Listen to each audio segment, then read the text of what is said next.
Welcome back. I'm sorry I had to jet out. I made a mistake the other time. So the previous video that I uploaded last week, I just was upside down, and it was because of the way it was recorded. So welcome back. Yeah, we'll give people about 20 seconds to join, and I will get into my conversation. But before then, let's do this dance. They don't know, they don't know, they don't know what's going on.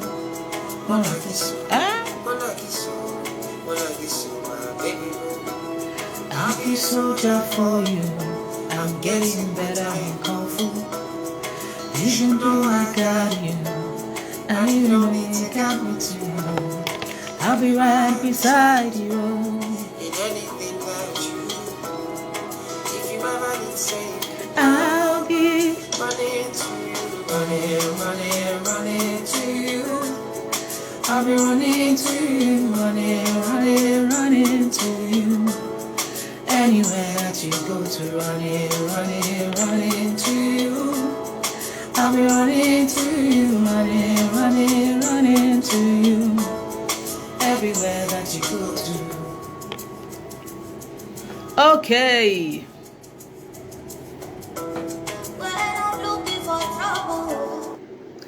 Yeah, welcome back. Thank you so much for sticking with me and being around again. So saying something, I said earlier on in the day I was working on a research material titled How Adverse Childhood Experiences Affect Emotional Intelligence in Adulthood. And there were some conversations that I needed to analyze, and I wanted to talk about and to have a conversation in that direction. I'd also appreciate your feedback or your comments. That's what I'm putting on my reading glasses.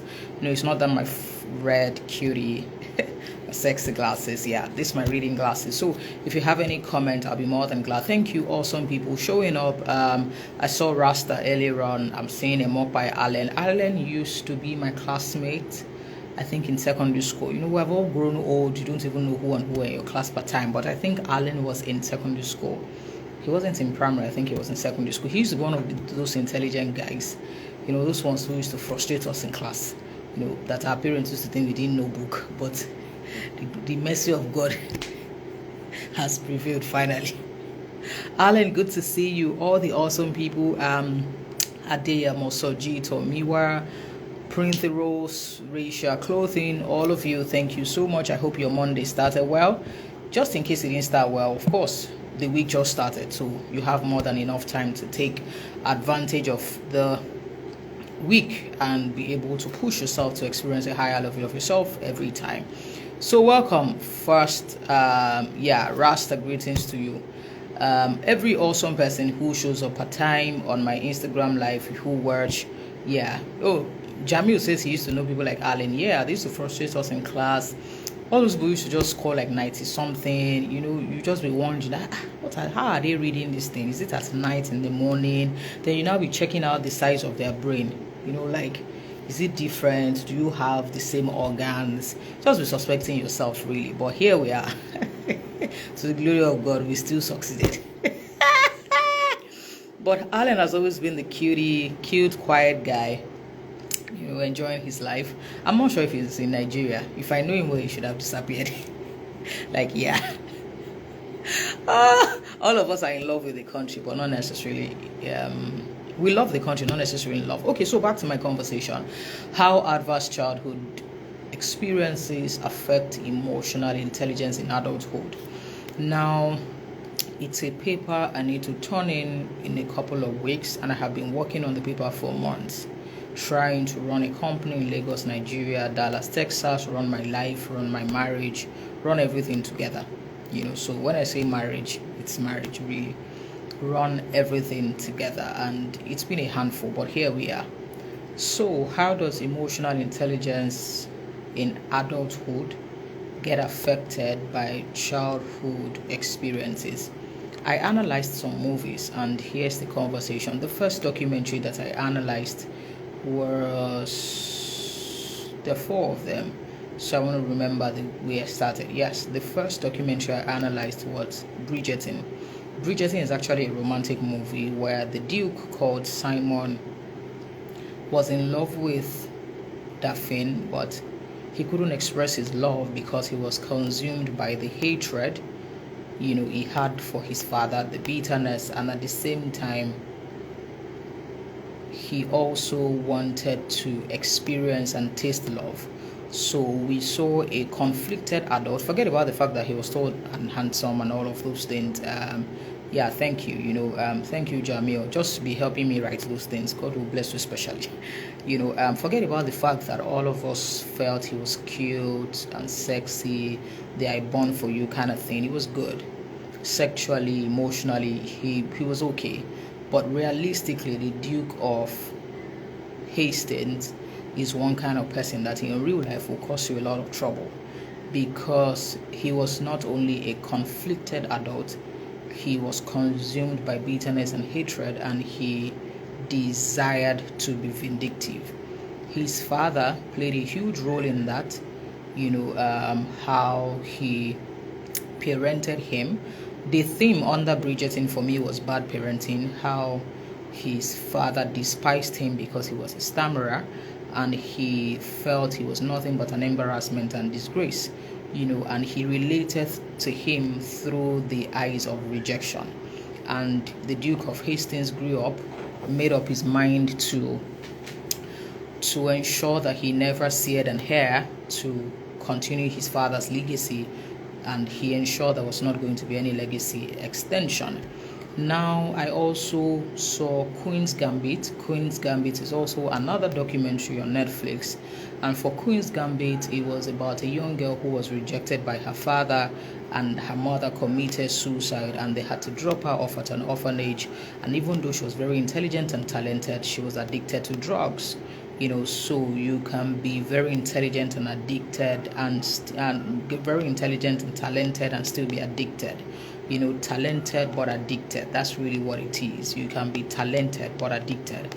Now, I proceeded to also watch two other documentaries. The Mask You Live In. The Mask You Live In used to be on YouTube and Netflix. Both of them are no longer there, but I have the movie.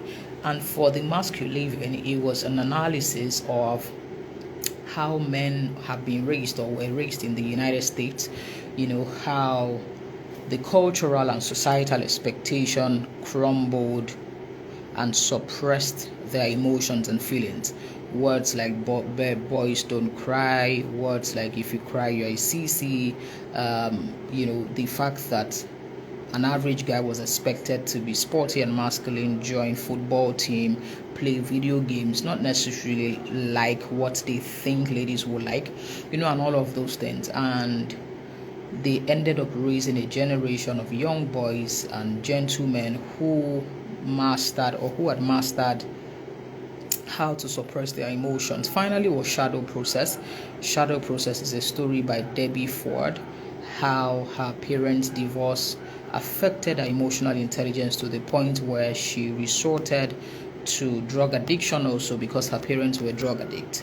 So I analyzed those 4 documentaries, and in the analysis there are 15,000 words. So I just gave you a synopsis of the entire conversation and the themes, which revolved around rejection, bad parenting, toxic conditioning, and drug addiction. And to bring it closer to us is the conversation that I have on a daily basis with people, men and women, and it's about how adverse childhood experiences is affecting and has affected our emotional intelligence in adulthood. Are you aware that every adult problem or every trauma we face as adults is rooted in childhood experiences? I was actually disturbed this morning when I heard that the serial rapist, kidnapper, and murderer that we were clamoring against yesterday, or we were ensuring that we would get justice, is a 20-year-old guy. And I was just wondering, where exactly are his parents? And I didn't wonder too long, because part of whatever was going on was the fact that his father is actually part of the ring, or maybe was created by him or something funny. And the moment I saw that his father, his siblings, his sister, maybe his girlfriend. It was a cartel. It was like a bloodline of serial rapists and murderers. And it hurt me deep because I remember that I actually shed tears yesterday because I just couldn't understand how a 26-year-old was going to be killed by a 20-year-old. It's not about the age. I think it's about the disturbing confidence and the wickedness and desire for evil. You know, that you go online on Twitter and then a girl is tweeting to get a job. You responded, and while you were responding, you knew your intent was to rape and kill. And I was wondering, are there ladies who would have slept with you just because they liked you or something? Probably. Are there ladies who could have paid for sex? Yes. Are there ladies who could have offered you sex or something? There are people who obviously will not mind, like, consented sex. What's really going on in your head that it is the sex that you labor for? It is the sex that you get through violence, and not just violence. You finally killed her, like, just because of sex. It is definitely not normal. And when I say it's not normal, it has nothing to do with the spiritual. So just leave that apart. The devil is not as powerful as we claim, so just abandon that thought right there. And it's not mental illness, so when I say mental illness, people can say, oh, maybe he's mad, that's why he's doing that. There's so many options, hypotheses, and possibilities, but it's just funny to me, that a 20-year-old sat down and he felt, I need to have sex, and the end goal was to rape, kill, and bury. Like, that's a serious script right there. How a 20-year-old can be a serial killer. It's not the age. It is the fact that at what age did this start? Who initiated him into this evil? Because every evil displayed by an adult was installed by another adult. When you see an adult malfunction or malfunctioning and you trace it, it was very clear when I heard his father was involved, because I knew that for a 20-year-old to be drowned in evil, you will just see that it's a tribe, it's a community. You will see that because I kept wondering that, okay, at what point was she killed, and then how did he get her body to wherever he buried her to? And then was it that the land was already available, he just dug, and it wasn't his first time. I just could not even comprehend what part of his brain, I just felt but all of us have something that I call pain bodies. In other words, some people will call it emotional suffering, and what that means is that we have all not healed from our childhood pain. And when I say childhood pain, it's not necessarily evil. It's not necessarily anything tied to that level of murder, killing, and all that. But it's the fact that we probably may have some emotional footprints that we need to deal with. That gentleman was on Twitter with everybody. I'm active on Twitter, so I am trying to imagine that the guy was tweeting like a normal person. We didn't know that there was a psychopath and a sociopath amongst us, and it's everywhere. But if you trace it pretty well, you will see that almost all of us have emotional footprints where we are experiencing or experience some level of pain, and we haven't healed from that pain. And when I say healed, I don't mean throwing it under the rug. Sometimes it's the emotional healing, sometimes it's the financial healing. Are you aware that even the way you handle money can be traced to your childhood experience? Sometimes it can be traced to the paradigms and beliefs that were installed in you as a child.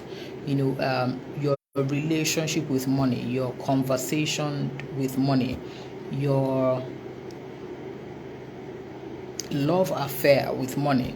Sometimes people see money as something they have to work, labor, and slave to get, and we're wondering why that is what is going on. Sometimes people also see money as what some people can have and they can never have it. Sometimes people actually despise money and they do not know, because in their head they don't even deserve some amount of money, and they keep wondering why they never attract it. So the emotional life also, it may be that you were raised through rejection, through abuse, sibling rivalry, and a lot of other things. And as you show up in the world, you show up through the eyes of pain, not even showing up normally. You show up through the eyes of pain. You show up interacting with the world through the eyes of suspicion and defensiveness.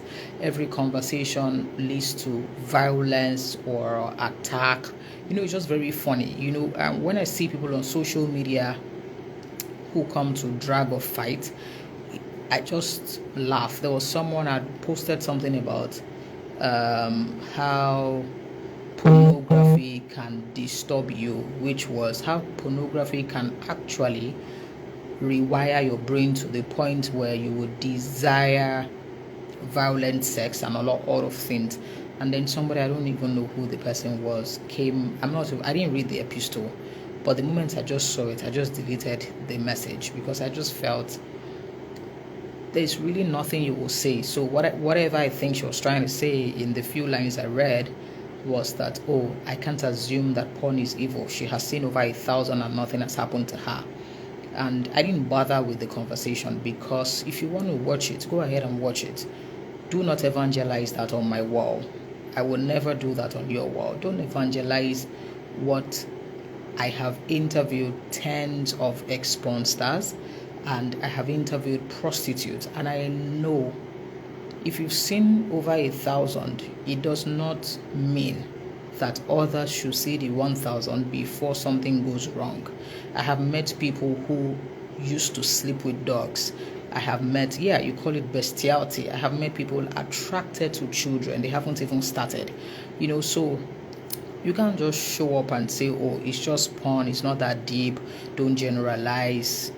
Madam, consume your porn in peace. I really don't have to know what you're doing behind closed doors. Just whatever I want to do. And then by the time I checked her wall, I just saw that, she was all those, she sells sex toys and all that. So in whatever way, you would always make money. That's really what it is. But it's okay. I understand. But I will not step out or back down from what I think. And it's my wall. So if you want to consume anything, it's okay. But for followers on my wall, I am particular about them. How what you think is seemingly, how some things give you initial adrenaline and high and happiness, and then at the end of the day it ruins you. Why do cigarette manufacturers tell you about cigarettes? Why do medical doctors warn you about drinking, warn you about alcohol, about soda, about so many things? The same thing that has the capacity to give you a high can actually ruin you, and there must be a balance. So you can't say to me that, porn is fine, this and that. Like, are you okay? So almost all of us are going through pain bodies. We show up at work with trauma. We show up in our relationship with our trauma and we're traumatized. We show up to our friends, with trauma. We show up to ourselves with trauma. And this conversation is about us embracing healing, because we all need to be healed. Like sometimes I just wished that, heaven had like a global room, like a global conference room where all of us would just log on for therapy. Yes, because the adults who raised us had good intentions, but somewhere along the line, the good intentions might not have been executed properly, and we show up in the world through pain. I mentioned the 4 documentaries earlier. We are seeing a rise in evil. Maybe evil has been there, quite frankly, but maybe because of social media, maybe evil has increased. I don't even know.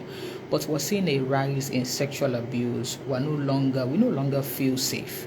Were we safe before? Not exactly, but I think that personally, I am more scared than I've ever been. And when I say I'm scared, not that I'm freaking out of my skin, but a part of me ensures that my team members leave latest 5 o'clock. I ensure that anybody go straight to your house. I warn them, do this one, don't do this one.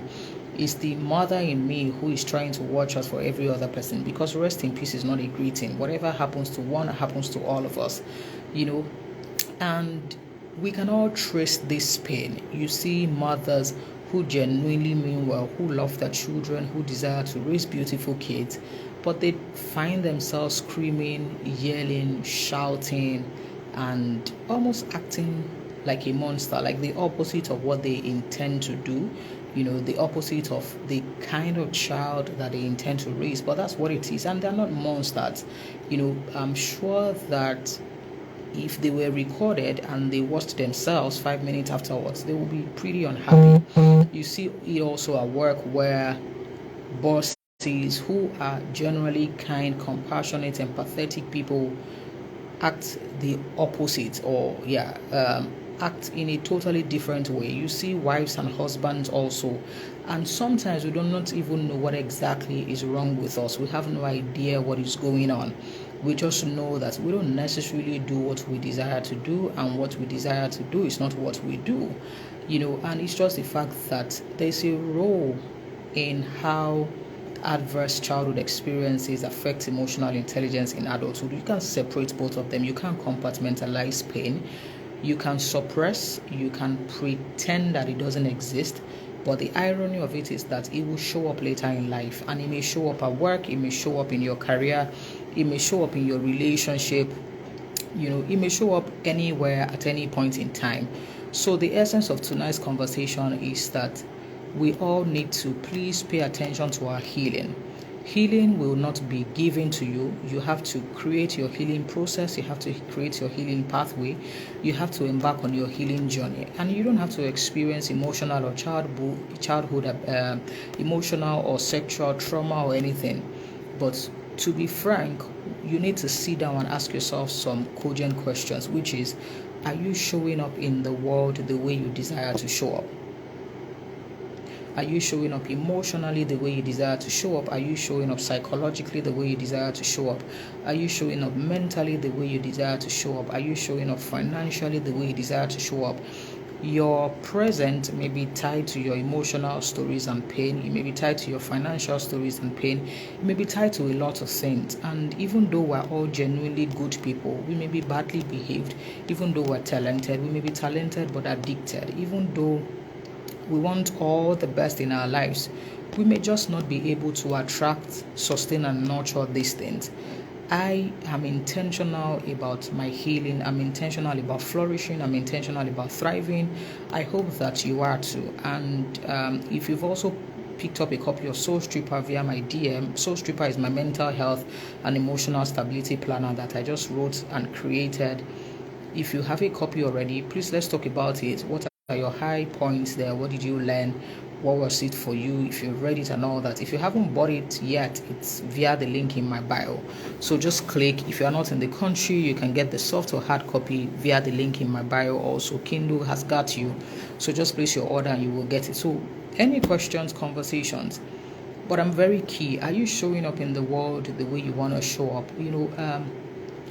Almost all of us are in pain. I can tell you that. And when I say pain, I don't necessarily mean evil pain, but it's the fact that we may just not understand what the society and cultural expectation has manufactured us into. And I'll give an example.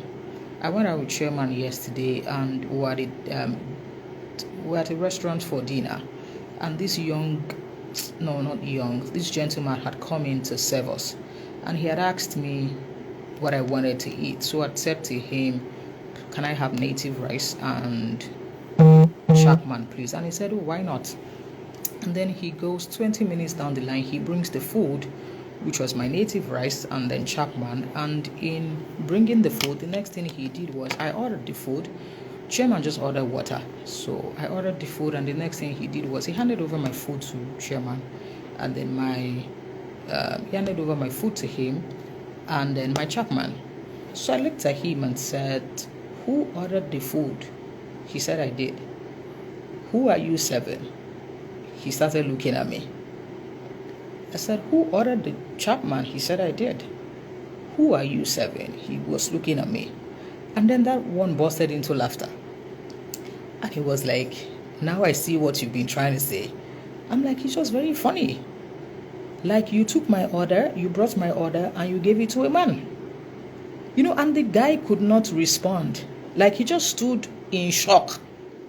And when he left, I was just like, oh God. It's the same way when I go out with men. Sometimes I see security executives or operatives, and they just say, oh, good evening, sir. And they don't even know that I exist. So I intentionally greet them. Like, it's not a problem really to greet. So I greet them instead, and then that's when they respond. Sometimes also I have gone out and I'm by the, I don't know what they call it, but that chair beside the driver's chair. Yeah, so I'm just by where people sit beside drivers anyway. And I tip a security man. I open my wallet, I tip a security man, and then he collects the money and says, thank you, sir. And I'm like, okay, let me give you money. What's happened? And then he begins to laugh. That, oh, I know, say, na chairman they give you. Now I give those examples because that's how warped the culture has become. If you're not careful, women have to do extra to be seen, to be heard. So I'll give another example. In my estate, there are 8 of us, and when I'm the only female landlord. Yeah, that's what they call it. And when we're having meetings and I need to speak, during my conversation, another gentleman cuts in. There was a particular time we're having a meeting. It took me a while to speak. I'd allowed all of them to speak. While I was talking, somebody cut in, and then I kept quiet. When I started talking again, that's when he finished. When I started talking again, another guy cut in. Then I kept quiet. Somebody else had to tell them, can you allow Doc speak? And I busted into laughter. And I said, it's interesting that you guys don't even recognize that I exist. And they all said, oh no. I said, that's what it is. I've been here quiet. You guys have spoken. I didn't say a word. I wanted to speak. Somebody interrupted me. I kept quiet. I continued. Another person interrupted me. I kept quiet. I said, what exactly is going on? We all own apartments here. What is going on? And they kept apologizing. But that's how warped this has become. And we're not aware. People make sincere mistakes and sincere errors, and we all have to heal from it. It is what almost all of us do. Psychologically, we have more respect for married people than single people. I think we just feel that if you are married, you are more responsible. I really don't know where that came from, but that's what the culture perpetrates. Then we also feel more respect for couples who have children. It looks like they have responsibilities, and those ones who do not have responsibilities. It's the same stigma that we have for single mothers. Like they do not have a right, to restart their lives. Men can remarry or do something, but definitely not the woman. And then it's the woman's fault that the home is apart. All of us need to heal. Something is fundamentally wrong with us all of us. And until we get to the base to start fixing ourselves, just in case you are wondering how we now have millennials and Gen Z who do not have a lot of respect, like disrespectful, some of them, not all, It is because of lack of value preservation and value extension. Something is wrong with us. We have prioritized money above values, and we can't lie. The budget for sin is higher than the budget for righteousness. We will see it. We will see it, and we are seeing it. When a 20-year-old is a serial rapist. Okay, I was just reading feedback. When a 20-year-old is a serial rapist, a serial kidnapper, and a murderer, you can't understand how you have to process this thing. For you to have sex, you had to deceive, you had to rape, you had to kill, you had to bury, and you are 20. If this human being is left to live amongst humans, what will he do at 25? Like 20 is almost half of my age. At 20, the only thing I was after was to graduate or to read my damn book. I just could not even comprehend it. And then you kill a 26-year-old. I can't even imagine. When we were younger, we couldn't even look at adults. Not to now talk of conceiving how to kill them.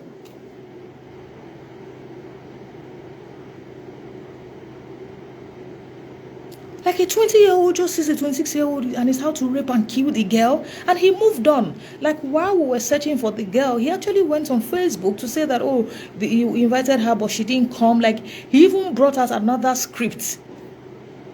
Something within me just kept saying that, can I just interview this guy? Like I just want to be able to create an hypothesis, even though honestly, when I just want to be sure what exactly had to go wrong. Like, no, I don't even want gist from newspaper or something. No, I just want to know. I'll give another example that I'm aware of. And the woman shares it on social media anyway. There was a time her husband was shot. So a visitor had come in. The guy saw the visitor off, and then while dropping off the visitor, so the guy drove actually to drop off the visitor at a bus stop, and then he dropped off the visitor, and as he turned, one young boy just shot him, and he died. They caught him, and the wife insisted on meeting or speaking with him. And what he said shattered my heart. He said he had just joined a cult and they had given him a gun, and they told him that he is not yet a man until he kills or shoots or something. At that age, he was 19. And he further confirms to me that adult problems or adulthood problems are rooted in childhood. An adult gave that guy a gun. And I'm not blaming adults. I'm simply saying that until we intend to be better adults, until we intend to extend value and preserve value, the children behind us will do press down, shaking together, running over. These millennials and Gen Z, if we do not intentionally raise them, these ones who are saying Buhari is a bad boy, you can't, we in our own generation, we couldn't even say those words because we had home training. These ones will, let me tell you something. Last week, I saw 2 videos where school children, when I say school children, secondary school children were beating masquerades. When we were younger, masquerades looked mysterious to us. Do you understand? Even till now, I just leave them because I don't know who they are. I'm not interested. I don't know whoever they are, I'm not interested. But school children, the masquerades went to look for trouble, I must confess.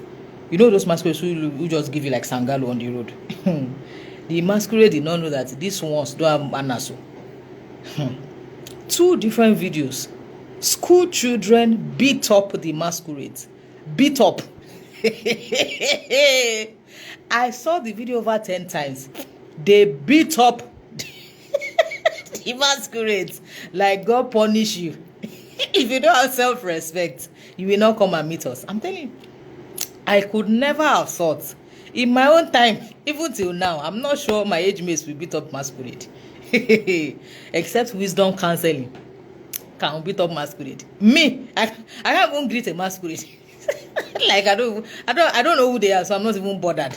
You know, whatever they are doing, they should just do it on their own. Like I just like to mind my business. Masquerade went to look for school children's trouble. They beat adults had to come and separate the fight and come and say how they were causing the masquerade. Come, if you have any younger one or cousins or family or relative or enemies, we need to start raising young adults. As a matter of urgency, we need to start raising young adults. As a matter of urgency, like our life depends on it, because our future depends on it. So these young children that me and you are seeing, we have failed though, and if nobody is going to tell us, let me tell us, we have failed. We have ignored the family unit. The family unit is the factory of the nation. We have ignored it. We have prioritized money and contracts above values and honor and virtue. And we are seeing a national report card. And the earlier the better we receive sense, the better for all of us. We have prioritized entertainment, sexual objectification. The budget for sin is higher than the budget for righteousness. Come and tell them to sponsor a mental health conference. It is trouble. Even people listening to me today, how many of you have a mental health budget? Even if you don't buy Soul Stripper or my book, it's okay. How many of you have one that you invest in yourself? Not to talk of the people behind us.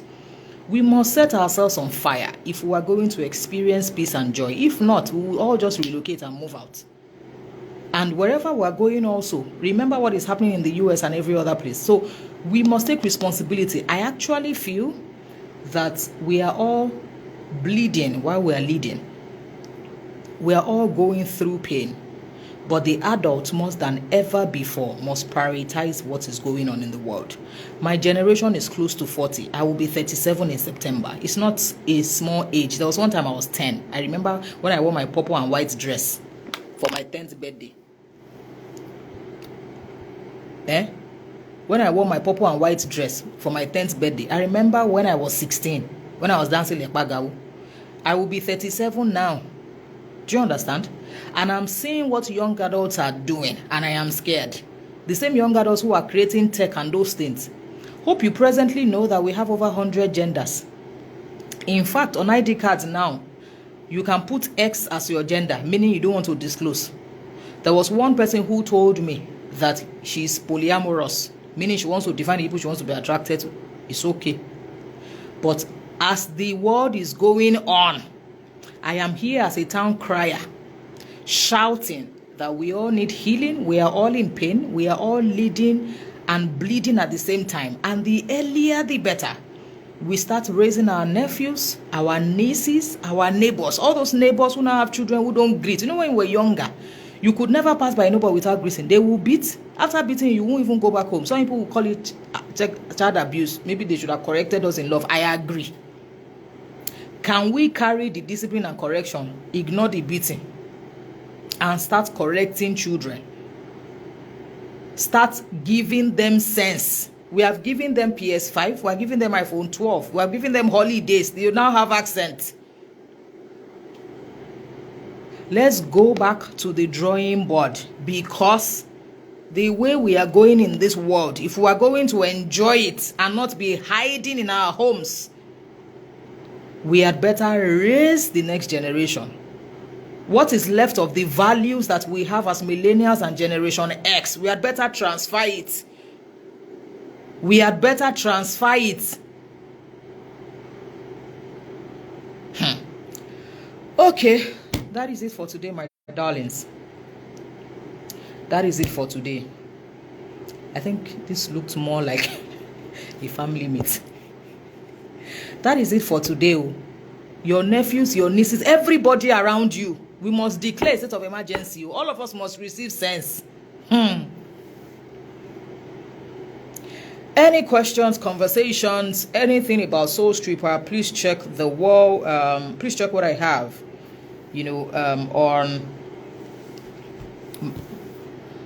on the link in bio, you'll see my book Soul Stripper. Please buy it, not because of the money, just encourage me. I need encouragement. Nothing must happen to my mental health. And more than ever before, when you do, please just share your high point and all of that. Yeah, like I'm just, it's just very funny that when we wake up, it's one hashtag or the other. Are you guys not tired? If they're not looking, there was a 14-year-old we were looking for. I'm so glad and grateful that they found her alive. Like, I was just scared. It's one tagline or the other. It just looks like we have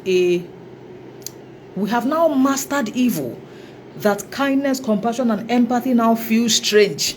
Somebody can't even greet you good morning. You may not even answer because you are suspecting them. Because you may disappear, you may turn to a goat. Something may just happen.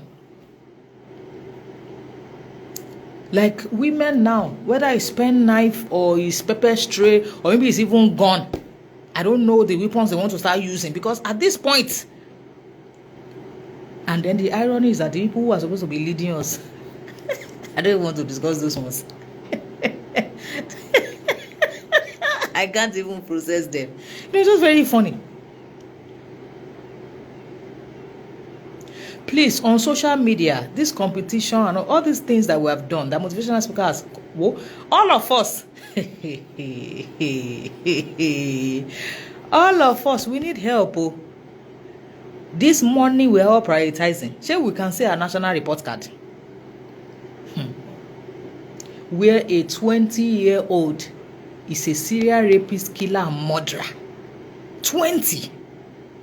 Ha! Lord have mercy.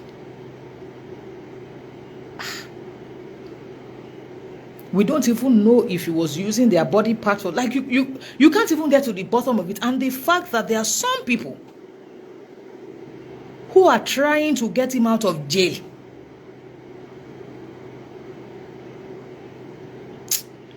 Honestly, if God was allowing people to just be God for 1 minute, if he gives me 60 seconds,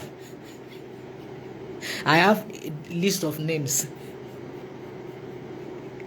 of people who, even at the 61st second, must be struck dead by lightning. Kilo day. I don't even know, but I hope that you can feel my heart, you can feel my passion. To be very fair, I do not have children in the country, so quite frankly, a part of me, if I was selfish, may not be bothered. Number two, I don't particularly live in Nigeria. I live in Dallas. I come to Lagos. Number three, to find and see me in Lagos is a miracle. Anybody who has ever attempted to see me understands the entire process. But even with all of this, I can't deceive myself that I am as safe as I want to be. There are people who go to work daily. That girl was just looking for a job. Can you imagine what her friend, I don't know her name, I think Udwak. Can you imagine what her friend, they have forever hurt that girl. The girl searched for her friend like she was searching for herself. And can you imagine the pain family members will be going through? And there was a 20-year-old.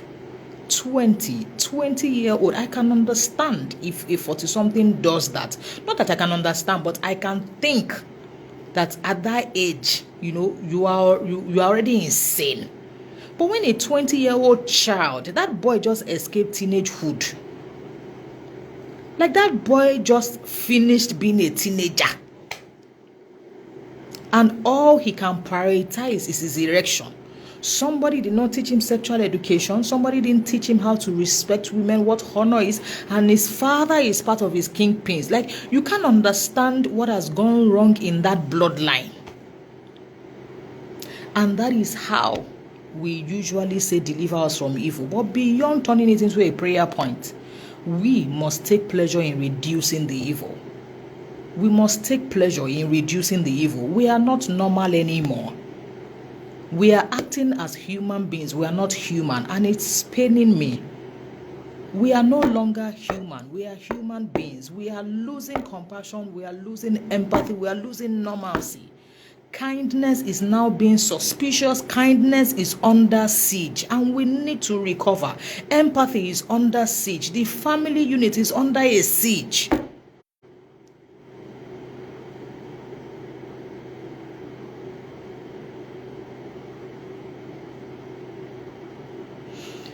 I need to go. Thank you for sharing your word with me. Please have this conversation. Please share it with as many people as possible.